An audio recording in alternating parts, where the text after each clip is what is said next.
exam time in the European Parliament. This is one of the rooms where the so-called confirmation hearings will take place. The 26 nominees for the future European Commission will have to prove that they qualify to take on their portfolios. The process starts on November 4th, and eu-decoded will unpack it for you. Let's see the composition of the new team. If the 16 men and 11 women are approved by the Parliament in the confirmation process, there will be a 60-40% ratio of men to women.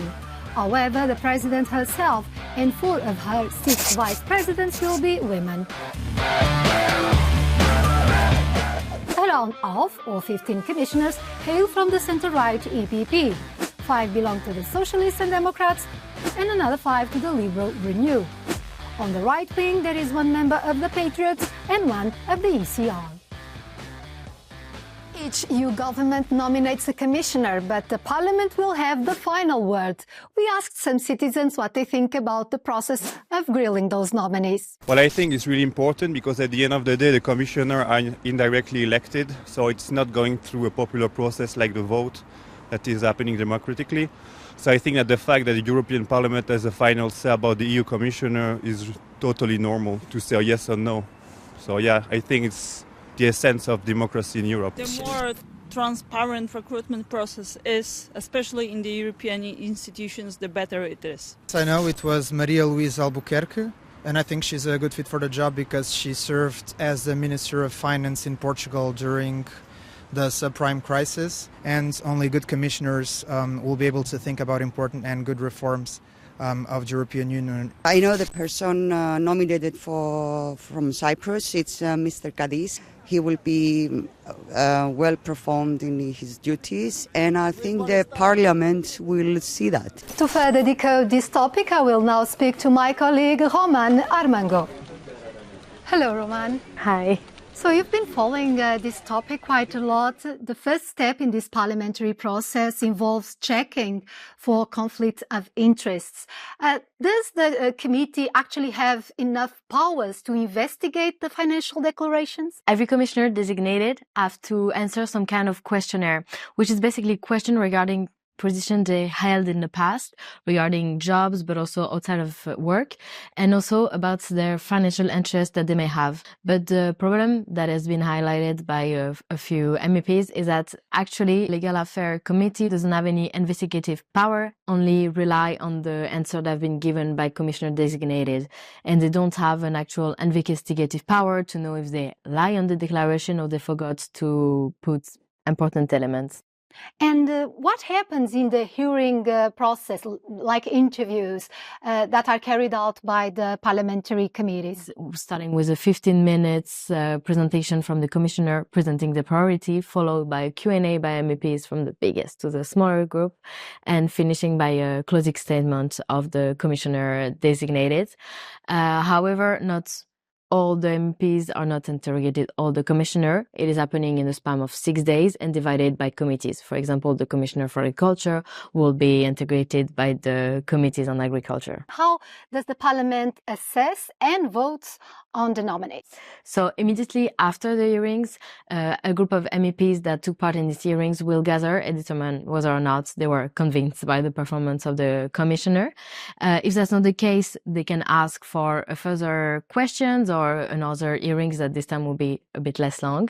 And if they still don't agree after all of this process, they will have to go back to stage 1 and a member state will have to propose another candidate. But finally, they will have to go also to the plenaries to be voted on? Exactly. So once the 26 candidates have been approved by the European Parliament, they will gather in Strasbourg and the member of the Parliament will vote by a simple majority on the entirety of the College of Commissioners. Thank you, Roman.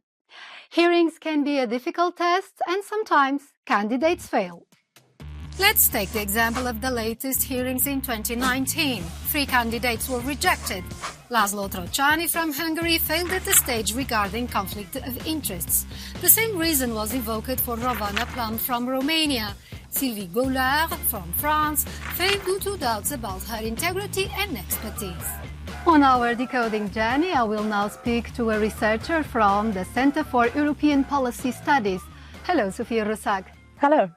So the Parliament is quite polarized. How will they use this powerful tool over the Commission? I think it's important to know that what we see now is a bit of an institutional muscle flexing also on the side of the European Parliament, because they're aware that the power that they have over the Commission now is the biggest. And who are the most controversial nominees in these hearings, would you say? So the candidates that were widely discussed already for a while as being potentially in danger in the hearings is the Hungarian candidate, Olivier Várhelyi. He has been proven to be, let's say, quite a mouthpiece for Viktor Orban, which is something that, you know, the Parliament did not approve. And also the Slovenian candidate, Marta Kos, is set to be facing probably quite a difficult hearing because there were some cases of mismanagement in her time as an ambassador. But what we see is also, you know, an increasing party political tit for tat in this process. And that is particularly true for the Liberals and the SD, because they only have 4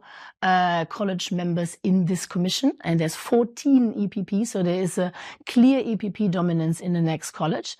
And so the worry is if the SD and Renew, if they're giving the EPP commissioners a hard time, then in return, their own commissioners might face difficulties. And some of the most prominent Renew and SD posts of the executive vice presidents are scheduled for the very end of the process. And one could read it in a way that the EPP is taking these candidates hostage in order to get their own candidates safely through the procedure. And what could be the impact of the rejection of some nominees during the hearings? Some member states, the head of state can decide this basically alone. So then it's going to be a very quick process. But in other member states, the parliament or the European Affairs Committee, for instance, has to approve, or the president has to approve next to the prime minister. So there is lots of internal procedure that might prolong the whole process. So it's really difficult to say. It might be that there's a quick turnover and that the Commission can still start on 1st of December, but it might also delay the whole thing.